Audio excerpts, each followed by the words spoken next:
Umawit ang daigdigan, lahat ng naroroon.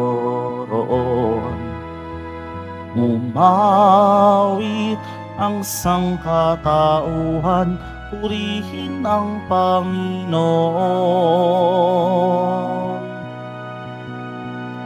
Papuri sa kaitaasan, siya'y papurihan, Diyos ng lahat. O papuri sa kaitaasan, siya'y papurihan, ngayon at magpakailanman. Sa ngalan ng Ama at ng Anak at ng Espiritu Santo, Amen. ang pagpapala ng ating Panginoong Jesucristo, ang pag-ibig ng Diyos Ama, at ang pakikipagkaisa ng Espiritu Santo, naway sumainyong lahat. At sumayo rin. Aminin muna natin mga kapatid ang ating mga kasalanan upang maging marapat tayong gumanap sa banal na pagdiriwang. Inaamin ko sa makapangyarihang Diyos at sa inyo mga kapatid, na lubha akong nagkasala sa isip, sa salita at sa gawa, at sa aking pagkukulang. Kaya isinasamo ko sa mahal na Birheng Maria, sa lahat ng mga anghel at mga banal, at sa inyo mga kapatid, na ako'y panalangin sa Panginoong aking Diyos. Kawan tayo ng makapangyarihang Diyos, patawarin tayo sa ating mga kasalanan, at matnubayan tayo sa buhay na walang hanggan. Amen. Panginoon, kaawaan mo kami. Panginoon, kaawaan mo kami. Kristo, kaawaan mo kami. Kristo, kaawaan mo kami. Panginoon, kaawaan mo kami. Panginoon, kaawaan mo kami. Manalangin tayo. Ama naming makapangyarihan, pakundangan sa pagpapakumbaba ng anak mong masunurin, ibinangon mo sa pagkadapa ang sangkatauhang masuwain, ipagkaloob mo sa amin ang banal na kagalakan, upang kaming sa nagip mo sa kaalipinan ay magkamit ng iyong ligayang walang katapusan sa pamamagitan ni Jesucristo kasama ng Espiritu Santo, magpa sa walang hanggan. Amen. Magsiupo muna po ang lahat. Pagbasa mula sa aklat ni Propeta Oseas. Ito ang sinasabi ng Panginoon. Humirang sila ng mga hari sa Israel, ngunit hindi sa pamamagitan ko.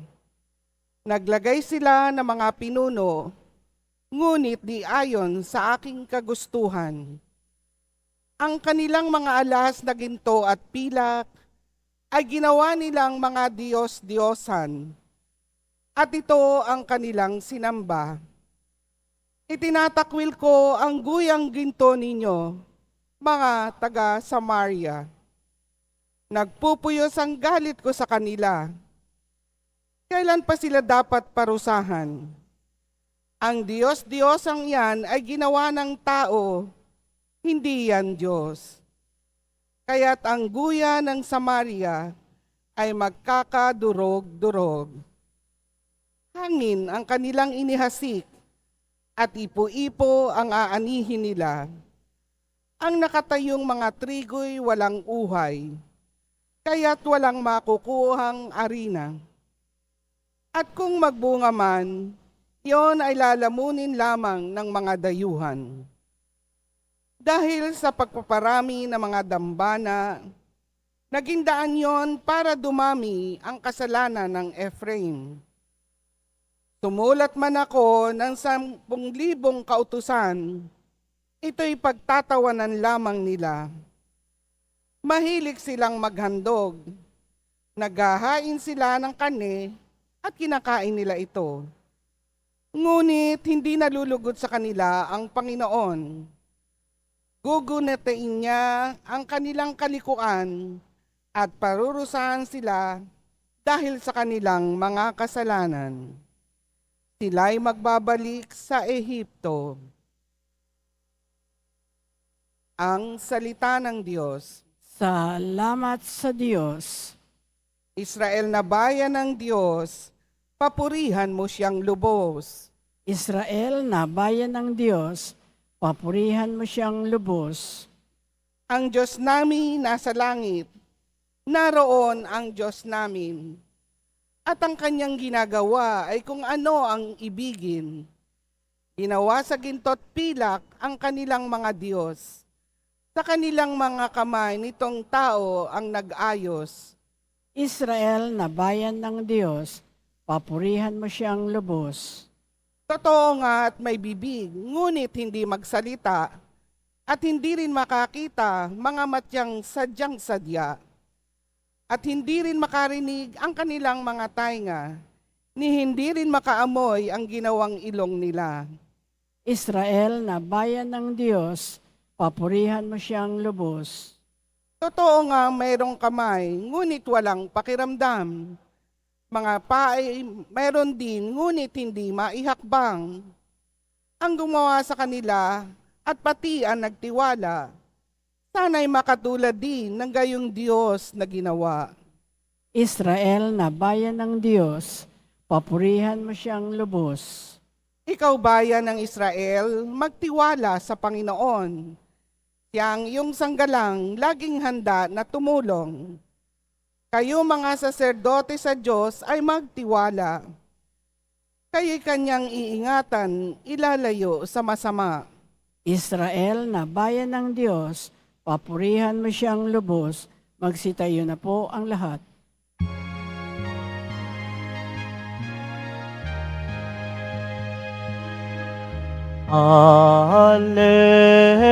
Alleluia, Alleluia, Alleluia, Alleluia.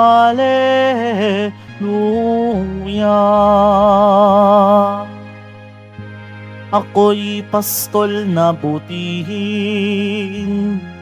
kilala kong tupang akin. Ako'y kilala nila rin. Alleluia, Alleluia, Alleluia, Alleluia.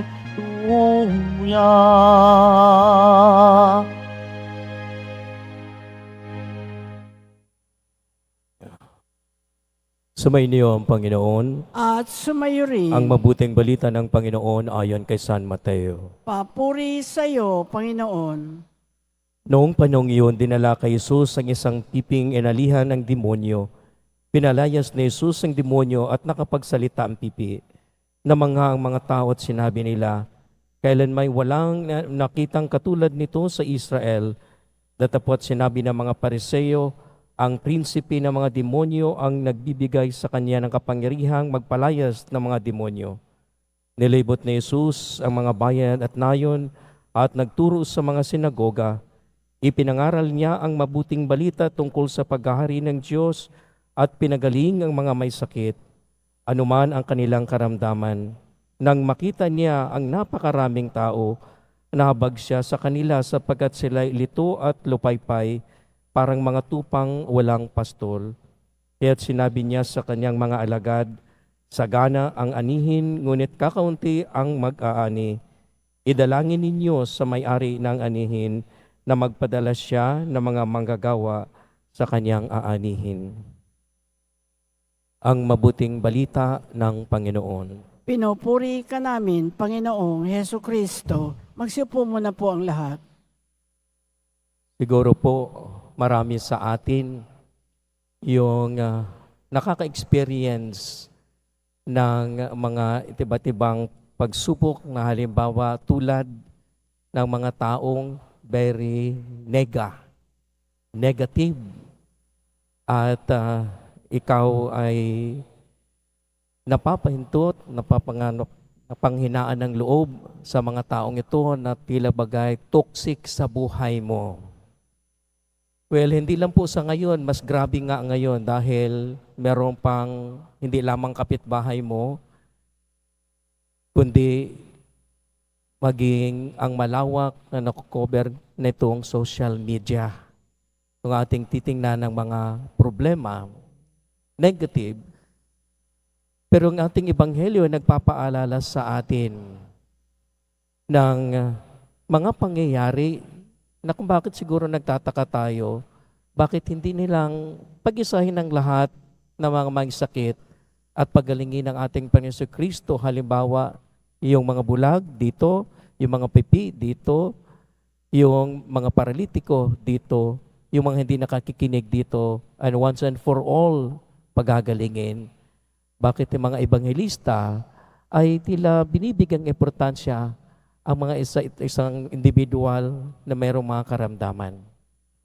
Sa pagkakataong ito, narinig natin ang kwento ng isang piping inalihan. Hindi lamang po pala isang nakikita nating possessed ng ganyang pangatao, naglulupasay. We have to understand, sisters and brothers, the corruption will not start as a whole. Dahan-dahan.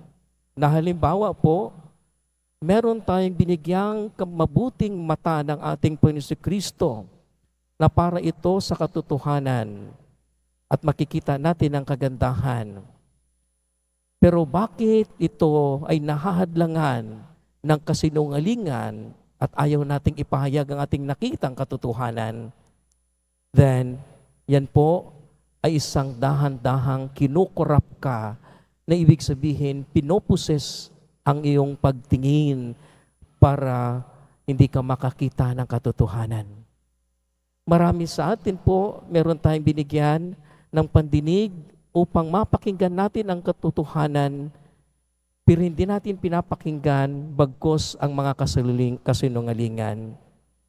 Well, yan po, dahan-dahang kinukurap at ito po ay pinoposes na ng kalaban ng demonyo. So atin pong pag-isa-isahin ang lahat ng mga senses po natin. Ito po'y pinagkaloob sa atin upang ating makitang kagandahan na ipinagkaloob sa bawat isa sa atin at yan po ang katotohanan ng binigay sa atin ng Diyos ng may likha. Para po ito sa katotohanan at mapaganda natin ang buhay. Pero bakit ito nahadlangan? Ibig sabihin po, dahan-dahan tayong kinukurap, pinuposes. Una sa mata, pandinig, panlasa, lahat ng po ito hanggat ang buong mong pagkatao ay napuposes na. Kaya nga po minsan, ang hamon ng ating Panginoon Kristo, metaphorically, symbolically, kung ang mata mo ay naging dahilan pagkakasala, cut it off. Hindi naman ibig sabihin literal na tanggalin mo, kundi pagnilayan mo kung ano yung dapat na nakikita mo, ipahayag mo ang katotohanan. Ibalik mo, i-restore mo. Lahat pong ito ay binalik ng ating Panginoon Kristo. Pero sa kabila ng lahat, ano po ang nangyari? Meron talagang mga taong toxic, kabutihan na nga ang dala-dala mo, pero itong mga Pariseo, saan nang galing kanyang kapangyarihan? Galing kay Beelzebul yan. Galing sa demonyo yan. Meron talagang tao na sumisira maging siguro sa ating magandang intensyon para sa ating kapwa. So makakarelate po tayo nito. Bakit po sa kabila ng lahat ng kabutihan, meron talagang tao na pilit kang sisirain? Di po ba't common na mga experience? But sisters and brothers, we have to understand. At ito po yung ating pagnilayan. Any situations, any thinking, mga kaisipan, pag-iisip ng iba, labas sa'yo, you have no control. Tandaan po natin yan. You have no control. Meron man sigurong iilan na mapapaliwanagan mo at maintindihan, pero negotiable pa. Otherwise, lahat ng labas sa'yo, you have no control. Anong iniisip nila? Anong mga situations? But you have only 100% control on how to respond to them. Ikaw ang may control kung paano mo re-respondihan ang kung ano man ang kanilang iniisip, kung ano man ang sitwasyon. At ito yung ginawa ng ating Panginoon Kristo sa kabila ng lahat ng paninira sa kanya ng Pariseo. Hindi niya ito pinapansin, bagkus pumunta pa siya sa ibang bayan at siya ay nagpagaling, siya ay nagturo, siya ay nagpahayag ng magandang balita. Maaring mga ibang tao doon ay pinupuna siya at sinisiraan siya, pupunta ulit siya sa ibang bayan at ipapahayag niya ang mabuting balita. That's how our Lord Jesus Christ responded to the many thinking of other people na gusto siyang sirain. Ito po ang patutunayan natin sa ating sarili. Dahil po, pag meron ka lang isa o dalawa, nasisirain ka, re-respondihan mo, gaganti ka, wala na pong hinto yan. Wala na pong pagpuputol yan. At ikaw din re-responde at responde. At ikaw ay binibigyan mo ng pribilehiyo sila na sisirain din ang buhay mo. At ito ay mga kagamitan, instrumento ng demonyo upang masira ka at mapahinto ang kabutihan na gagawin mo. So we have 100% control. Kung ito yung inaasal ng ibang tao, ito yung gagawin mo. Second thing that we have to remember, pag ikaw po yung nagagalit, pag nilayan mo, dahil po ay ang galit, ay para po yung lason. Ngayon, kung gusto mong uminom ng lason, dahil galit na galit ka, huwag mong isipin na ang kaaway mo ang mamamatay. Ikaw. So you have to be clever, be intelligent enough. Pag itong galit, nagningit-ngit ka, ito yung responde mo sa inaasal ng isang tao, then like Jesus Christ, you have 100% control on how to respond. This is what I'm going to do. Hindi ako magpapa-apekto, gagawa pa rin ako ng kabutihan. Sisirain ka man ng isa, gagawa pa rin ako ng kabutihan. Di po ba't narito tayo, mga kapatid? We were all followers of our Lord Jesus Christ. Tayo po'y bininyagan. Tayo po'y tinawag upang mga ani. Pero ano po ang nangyari sa atin? Ang iba po sa atin ay dumagdag pa sa magiging instrumento ng demonyo upang sisiraan ang kapwa-tao. You could just imagine and reflect sa atin din mismong dito sa Pilipinas, how many % po tayo ditong Kristiyano that we give witness to the truth.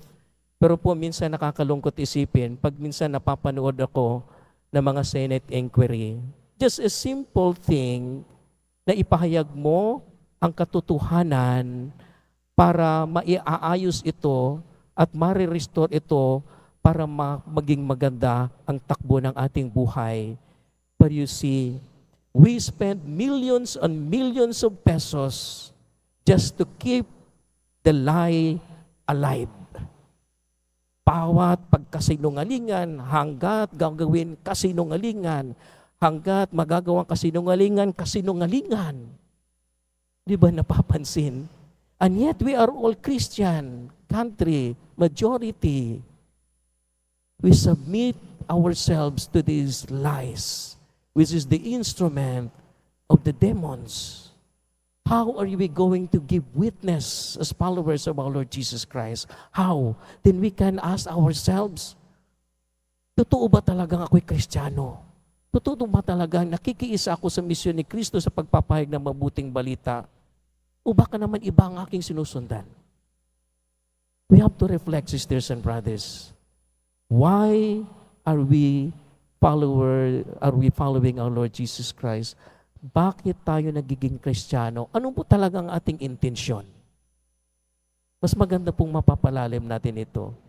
Because our Lord Jesus Christ died for us because of the truth. And yet, tayo, ang kanyang mga tagasunod, ay bumabaling sa kabila. And I think this is also the time that we have to reflect deeply. Anong udyok, anong espiritong pumapasok sa atin? O baka naman we are being slowly possessed. Na meron tayong mata para sa katotohanan, na meron tayong tinga mapakinggan ang katotohanan, but these are all being corrupt. And therefore, slowly we are being possessed. Huwag po nating hintayin ang ating buong pagkatao ay mapuposes ng demonyo.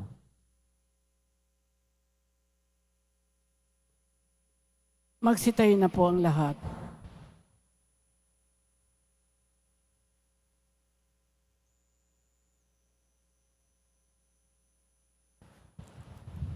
Mga kapatid, sa pamamagitan ng pagkapare sa bagong tipan, idinudulot ng Diyos ang magpapatawad ng paglilingkod ng kanyang anak sa atin.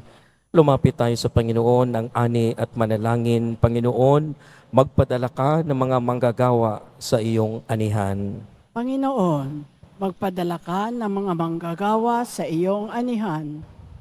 Ang mga tinawag sa paglilingkod sa bayan ng Diyos bilang mga pari, naway dumami pa. Manalangin tayo. Panginoon, magpadala ka ng mga manggagawa sa iyong anihan.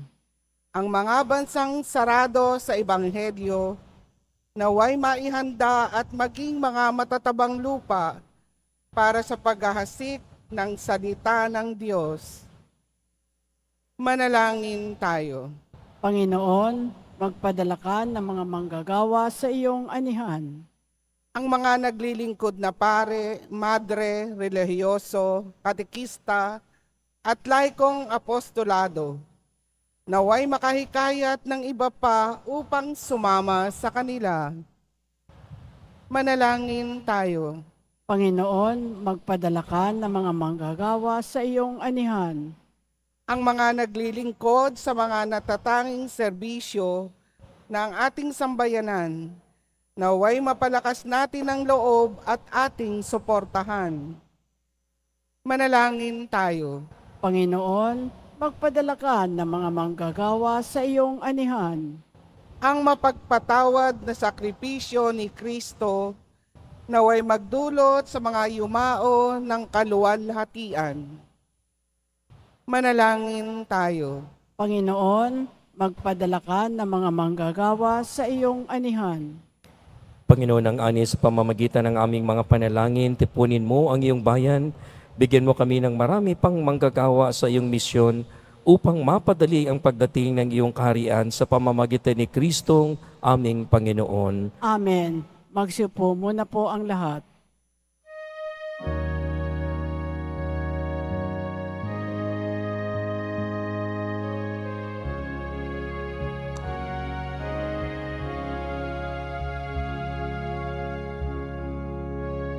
Ing alay sa'yo, Panginoon, ang tinapay at alak na iyong kaloob upang gunitain ang iyong buhay na inialay ng tayo'y magdiwang bilang isang bayanan.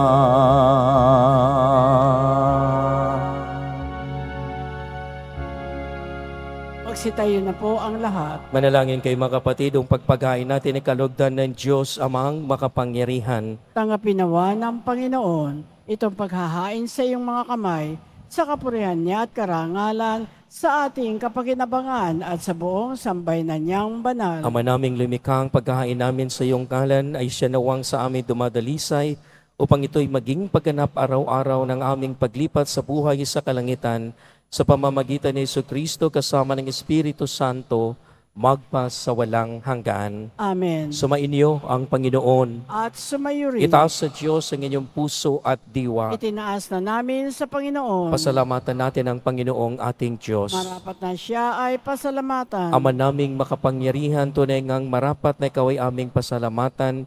Pinagbibigyan mong ito'y aming maihayag kahit na ito'y walang anumang maidaragdag.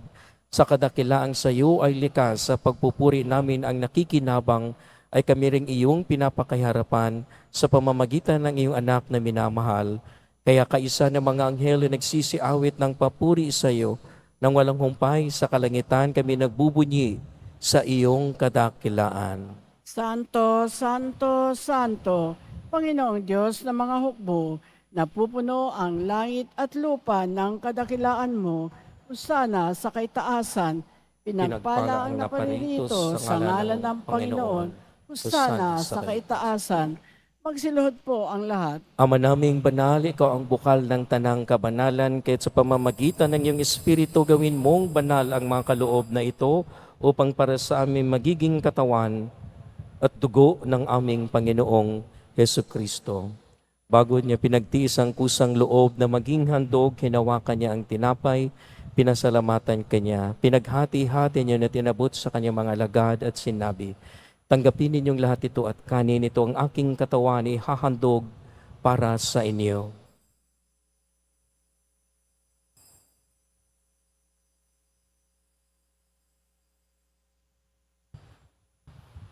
Ganyan din naman nang matapos ang hapunan, hinawakan niya ang kalis, muli kanyang pinasalamatan, inabot niya ang kalis sa kanyang mga alagad at sinabi, tanggapin ninyong lahat ito at inumin ito ang kalis ng aking dugo, ng bago at walang hanggang tipan, ang aking dugo na ibubuhos para sa inyo at para sa lahat, sa ikapagpapatawad ng mga kasalanan, gawin ninyo ito sa pag-alaala sa akin.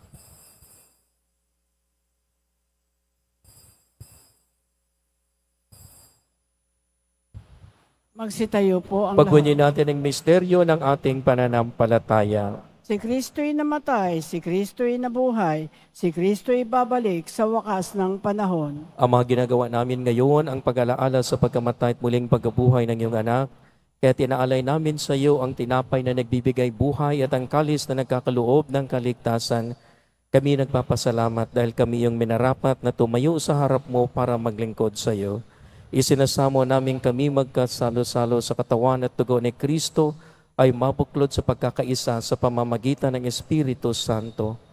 Amalingapin mong yung simbahang laganap sa buong daigdig, puspusin mo kami sa pag-ibig, kaisa ni Francisco na aming Papa at ni Jose na aming Obispo at ng Tanang Kaparian. Alalahanin mo rin ang mga kapatid naming nahimlay na may pag-asang sila'y muling mabubuhay, gayon din ang lahat ng mga pumanaw. Kaawaan mo sila at patuloyin sa iyong kaliwanagan. Kaawaan mo at magindapating kaming lahat na makasalo sa iyong buhay na walang wakas. Kaisa ng mahal na Birheng Maria na ina ng Diyos, kaisa ni San Jose ng kanyang kabiyak, ni San Juan Bautista, mga apostoles at ang lahat ng mga banal na namuhay dito sa daigdig ng kalugod-lugod sa iyo. Maipagdiwang nawa namin ang pagpupuri sa ikararangal mo sa pamamagitan ng iyong anak na aming Panginoong Hesu Kristo. Sa pamamagitan ni Kristo, kasama niya at sa Kanya, ang lahat ng parangal at papuri ay sa iyo, Diyos Amang makapangyarihan, kasama ng Espiritu Santo, magpas sa walang hanggan. Amen. Sa tagubilin ng nakagaling na utos sa turo ni Jesus, na Panginoon natin at Diyos, ipahayag natin ng lakas loob. Ama Ama namin, sumasalangit ka, sambahin ang ngalan mo, mapasa amin ang kaharian mo, sundin ang loob mo dito sa lupa para nang sa langit. Bigyan mo kami ngayon ng aming kakanin sa araw-araw, at patawarin mo kami sa aming mga sala, para ng pagpapatawad namin sa nagkakasala sa amin. At huwag mo kaming ipahintulot sa tukso, at iadya mo kami sa lahat ng masama. Hinihiling namin kami adya sa lahat ng masama, pagkalooban ng kapayapaan araw-araw iligtas sa kasalanan, at ilayo sa lahat ng kapahamakan, samantalang aming pinananabikan ang dakilang araw ng pagpapahayag ng tagapagligtas naming sa Hesu Kristo. Sapagkat iyo ang kaharian at ang kapangyarihan at ang kapurihan magpakailanman. Amen. Panginoong Hesu Kristo, sinabi mo sa iyong mga apostol, kapayapaan ang iniiwan ko sa inyo, ang aking kapayapaan ang ibinibigay ko sa inyo. Tungayan mo ang aming pananampalataya at huwag ang aming pagkakasala. Pagkalooban mo kami ng kapayapaan at pagkakaisa ayon sa iyong kalooban, kasama ng Espiritu Santo, magpa sa walang hanggan. Amen. Ang kapayapaan ng Panginoon ay laging sumainyo. At sumayo rin. Magbigayan kayo ng kapayapaan sa isa't isa. Peace, peace, peace.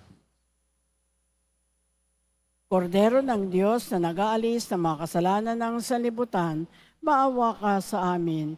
Kordero ng Diyos na nag-aalis ng mga kasalanan ng sanlibutan, maawa ka sa amin. Kordero ng Diyos na nag-aalis ng mga kasalanan ng sanlibutan, ipagkaloob mo sa amin ang kapayapaan, magsiluhod po ang lahat. Narito mga kapatid, si Jesucristo, ang maawaing kordero ng Diyos na nag-aalis ng mga kasalanan ng sanlibutan, mapapalad tayong inanyaha makibahagi sa kanyang hapunan. Panginoon, hindi ako karapat dapat na magpatuloy sa iyo, ngunit sa isang salita mo lamang ay gagaling na ako. Ipagsanggalang nawa tayo ng katawan at dugo ni Kristo para sa buhay na walang hanggan. Amen.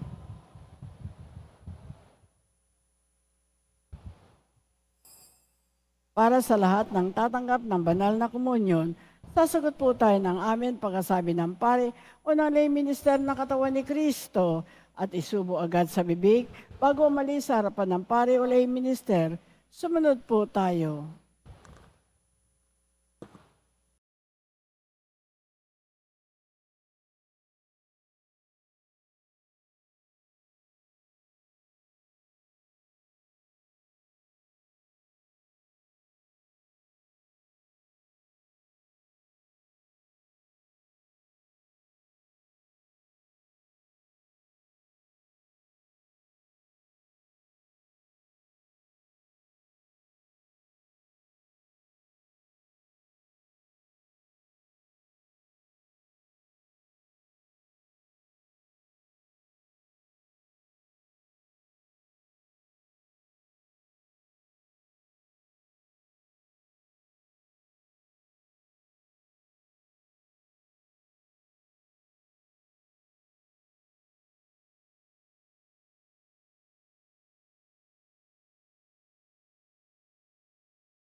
Panalangin tayo.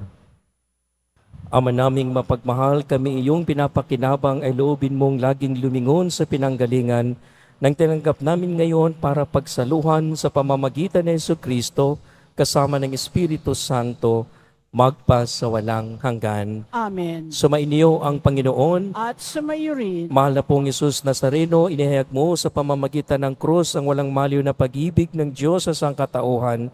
Pakinggan mo ang kahilingan ng iyong angka na nagsusumamo sa iyo. Makamtanawan nila ang iyong katugunan at tanggapin ang kasagutan ng may utang na loob na tinatanaw. Basbasan din po ninyo ang mga daladala nilang mga imahin at dasalan sa pamamagitan ng bendisyon na ito, naway maalala nila ang mga pangako nila noon sa binyag na ikaw ang kanilang iibigin at paglilingkuran bilang Panginoon, magpas sa walang hanggan. Amen. At pagpalain kayo ng makapangyarihang Diyos, Ama, Anak, at ng Espiritu Santo. Amen. Humayo kayong taglay ang kapayapaan ng Poong Jesus Nazareno. Salamat sa Diyos. Magandang gabi po sa lahat.